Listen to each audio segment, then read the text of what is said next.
여행 도중에 지우 일행이 우연히 사람을 찾는 표지판을 발견합니다. 그건 역시 로이를 찾는 표지판이었으며 집사로 보이는 사람이 지우 일행을 리무진에 태우고 갑니다. 지우 일행을 따라다니던 로켓단도 그 표지판을 발견했습니다만 로이는 마음 내켜하지 않네요. 리무진을 타고 왔더니 호화로운 로이의 저택이 있었습니다. 들어가 보니 웬 관이 한 쌍이 있었습니다. 어린 시절에 로이와 로이의 부모가 같이 있는 사진이 보이네요. 로켓단이 몰래 와서 이야기를 엿듣고 있었네요. 왜 관이 있나 했더니만 로이의 부모가 로이가 어디론가 떠났길래 깊은 슬픔에 빠져 세상을 떠나서 그런 것이었군요. 로이의 부모가 세상을 떠난 뒤 24시간 내로 로이가 약혼자와 반드시 결혼해야 재산을 물려받을 수 있다고 합니다. 장례식이라도 치러 로이가 부모와 만날 수 있게 하기 위해 로이를 찾던 도중 마침 로켓단이 위에서 떨어졌네요. 로이가 돌연 기억상실증에 걸린 것도 아니고 아무 생각이 안 난다고 소리 지릅니다. 그러고 나서 로이는 옛날 겨울에 가돌이와 같이 길을 걷다 기운이 빠졌던 때를 말합니다. 로이가 자기 입으로 하늘나라로 갔다는 얘기를 하니까 로사나옹 지우옹이가 눈물을 흘립니다. 이슬이가 로이에게 지금 살아있는데 왜 헛소리를 짓거리냐고 버럭합니다. 로이가 내켜하지 않자 로사와 나옹이 억지로 끌고 가서 유산 챙겨가자고 합니다. 로켓단이 저택에 들어왔는데 로이의 입을 막은 뒤에서 로사가 로이의 목소리를 냅니다. 웬 사람 목소리가 났더니만 죽은 줄 알았던 로이의 부모가 관 한 쌍에서 나왔습니다. 헛것을 보는 것 같네요. 로이의 약혼자가 있는 곳을 향해 로이와 로사, 나옹을 데리고 집사와 부모가 계단을 올라갑니다. 지우 일행은 아까 로이의 부모가 세상을 떠났다는 얘기를 들었던지라 당황하지 않을 수 없었습니다.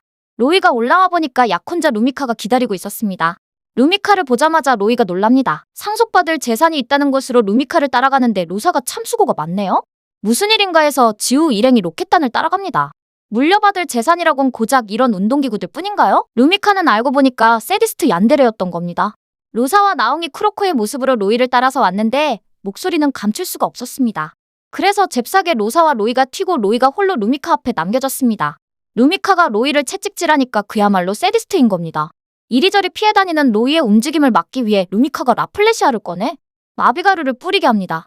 루미카가 집사를 시켜서 지우 일행, 로사와 나옹을 내쫓게 했습니다. 방해꾼은 사라졌으니 루미카가 로이에게 루미카가 공세를 펼치려고 하는 사이 자기 집에 갇혀있던 가돌이가 뛰어들어왔습니다. 가돌이가 로이를 데리고 자기 집 안으로 데리고 오자 지우 일행과 로켓단이 버릇합니다. 로이는 어렸을 때부터 부잣집 아들로서 지켜야 할 기품에 얽매이는 것을 싫어했을 뿐만 아니라 세디스트 약혼녀 루미카 때문에 엄청 고생했네요. 벽을 뚫고 루미카가 라플레시아와 함께 로이를 찾으러 왔으나 피카츄와 가돌이의 합동 공격으로 라플레시아가 당합니다. 좀 전에 루미카가 벽을 뚫고 들어오는 바람에 로사와 나옹이 날아갔습니다. 가돌이 덕분에 로이가 한숨 돌렸네요. 밖에서 한가롭게 잉어킹들에게 먹이를 주던 집사와 로이의 부모가 뛰어나오는 루미카 때문에 물에 빠집니다. 로이는 지금의 자유로운 로켓단 생활이 더 좋다며 가돌이를 뒤로하고 집을 떠납니다. 로이는 이제부터 계속 로사와 함께하겠다며 기구에 탑승하는데 나옹이 버려지네요. 그리고 지우 일행이 저택을 떠나는데 뒤에서 루미카가 로이를 끈질기게 찾으러 뛰어나왔네요. 아르스티란 이후로 계속 정성껏 돌봐주는 웅이? 이 주변에서 파우리가 목격됐다는 소문이 있다. 파우리, 천둥오리 포켓몬, 들고 있는 파와 함께 먹으면 맛있다는 소문이 퍼져서 사람들이 잡아가는 바람에 얼마 남지 않은 아주 귀한 포켓몬. 지우랑 웅이는 물 들어가고 고라파덕과 남은 이슬. 오잉 파우리 등장. 고라파덕 집어넣고 파우리를 쫓아가는 이슬. 그때 남자를 보게 되고 남자애는 가고 파우리도 사라짐. 가방에 물통을 넣으려는데 몬스터볼들이 모두 사라졌죠. 파우리 닮은 애랑 파우리가 같이 훔쳐갔다. 이슬이만 털린 게 아니다. 다음 타겟은 로켓단. 파우리에게 실증이 나서 그냥 주겠다는 남자? 배 뒤집어지고 아보크, 또도가스, 네루미까지 떠내려감. 몬스터볼을 챙기는 파우리. 이슬이네만 벌써 5번째.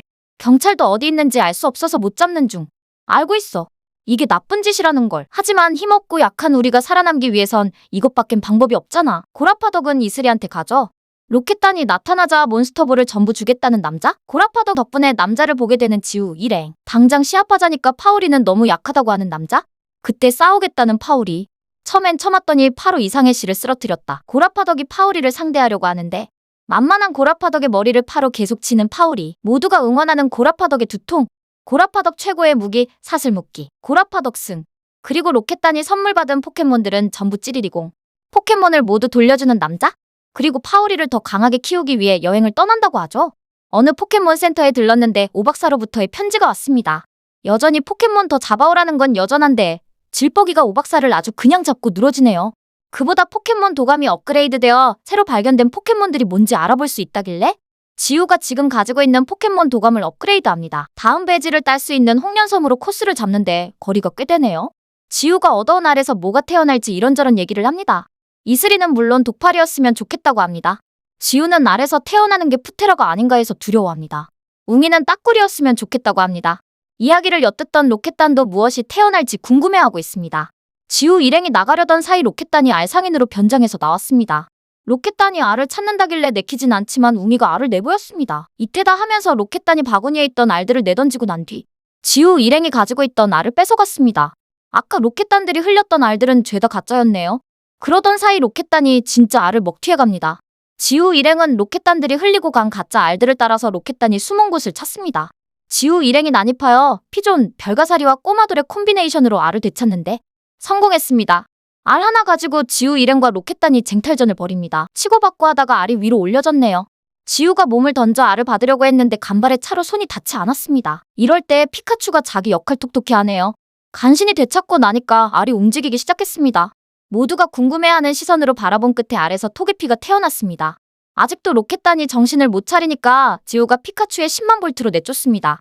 괜히 도감이 업그레이드된 게 아니었네요. 지우 일행이 누가 토게피의 주인인지 이야기하고 있습니다. 토게피가 택한 건 이슬이었습니다. 왜냐하면 도감에서 나온 대로 토게피가 처음 본 것을 부모로 생각하기 때문이었고 토게피가 태어나자마자 처음 본 것이 바로 이슬이었기 때문이었습니다.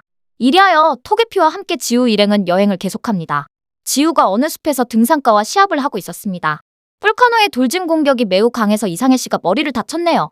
어찌해서 뿔카노를 쓰러뜨리는데 성공했습니다. 시합이 끝나고 나니까 이상해 씨의 상태가 이상하네요.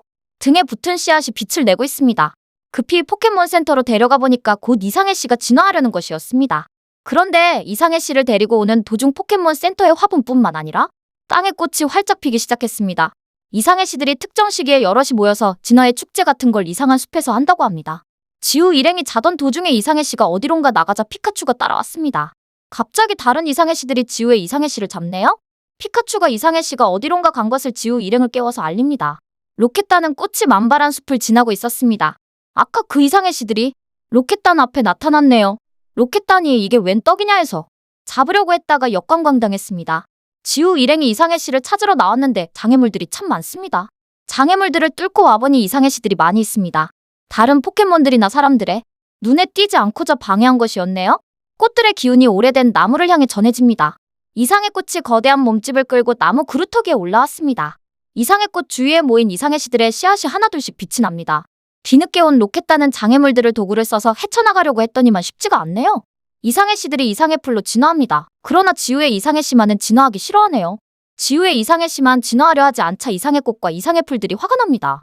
이상해 씨를 향해 이상해 꽃에 덩쿨 채찍이 날아오니까 지우가 직접 몸을 던집니다. 그러고 나서 멋대로 들어와서 미안하다고 이상해 꽃에게 말합니다. 진화의 에너지가 커다란 나무의 꽃을 많이 피게 했네요. 한참 분위기가 흘러가고 있을 때 로켓단이 기구를 타고 와서 이상해 풀들을 빨아들입니다. 이상해 꽃만 육중한 체구를 살려서 덩쿨 채찍으로 이상해 꽃을 붙잡습니다. 로켓단이 출력을 높이니까 이상해 꽃도 위태한 상황입니다. 지우가 우물쭈물하다가 피카츄까지 빨려 들어가려고 하자 이상해 씨가 구해냅니다. 이상해 씨가 입나가르기로 로켓단을 막으려고 하는데 역부족이었습니다. 가득이나 이상해 풀을 잡은 로켓단이어서 이상해 씨를 쓰레기라고 생각하네요. 자신을 쓰레기라고 비웃었겠다 하면서 이상해 씨가 새로운 기술인 솔라빔을 쓰기 시작했습니다. 솔라빔 한 방으로 기구를 격추시키고 뒤이어 자루를 찢어 이상해 풀들을 풀어줍니다. 자기들을 구해주니까 이상해 꽃이 이상해 씨와 악수를 합니다. 하룻밤 만에 이상한 꽃밭이 사라지고 지우 일행은 이상해 풀 무리와 이상해 꽃을 뒤로합니다. 이후 네루미가 로사가 산 것들을 이것저것 다 처묵처묵하네요. 그래서 로사가 아보크를 꺼내 상대하게 합니다. 네루미의 할키 공격으로 아보크가 쓰러집니다. 빡친 로사가 몬스터볼을 던져 네루미를 잡았습니다. 히나마츠리 최대 이벤트인 공주님 킹 콘테스트가 열린다는 방송이 나왔습니다. 콘테스트에 물론 이슬이와 로사도 참가했습니다. 우승하면 3단 포켓몬 히나 인형 세트를 준다고 합니다. 어떻게 하나 했더니만 시합을 토너먼트 방식으로 치르는 것이군요. 이슬이가 콘테스트에서 이기기 위해 지우와 웅이의 포켓몬을 빌리기로 합니다. 이슬이는 새 언니와는 달리 히나 인형을 받지 못했다고 합니다. 이슬이가 참가할 때 쓸 포켓몬은 피카츄의 상해 시식 스테일 별 가사리입니다. 1회전에서 이슬이가 이상해 씨 하나만으로 상대 포켓몬들을 다 관광 태웁니다. 로사도 로이의 포켓몬을 빌려 쓰네요. 나옹이 시합에 나갔더니만 성원숭이의 펀치 하나에 떼굴멍합니다. 그래도 다른 포켓몬들이 뒷받침해주니 로사도 팍팍 헤쳐나갑니다. 계속되는 시합 끝에 결승전에서 이슬이와 로사가 맞붙게 됩니다. 이슬이뿐만 아니라 로사도 히나 인형을 가지고 싶어 했답니다. 그러나 피카츄 한 마리에게 아보크와 또도가스, 나옹이 차례로 떡실신당합니다. 로사는 아까 잡았던 네루미를 처음으로 투입합니다. 첫 등장이어서 피카츄를 할키 한 방으로 관광 태우네요. 이상해 씨와 식스테일도 네루미에게 차례로 관광당합니다. 이슬이가 마지막 남은 카드인 별가사리를 꺼내려고 했으나 고라파덕이 또 제 멋대로 나오네요. 네루미의 할퀴 공격이 이어졌습니다만 고라파덕은 반응이 없습니다. 이슬이가 고라파덕에게 공격을 지시했는데 고라파덕은 그럴 기색이 안 보입니다. 네루미도 웬일인지 공격 지시를 무시하네요. 고라파덕이 염력으로 네루미를 로켓단 3인조와 함께 날려버립니다. 가지고 싶어 했던 희나 인형을 이슬이가 세트로 상품으로 얻었습니다. 한편 로켓단은 자기들이 스스로 희나 인형이 되었지요.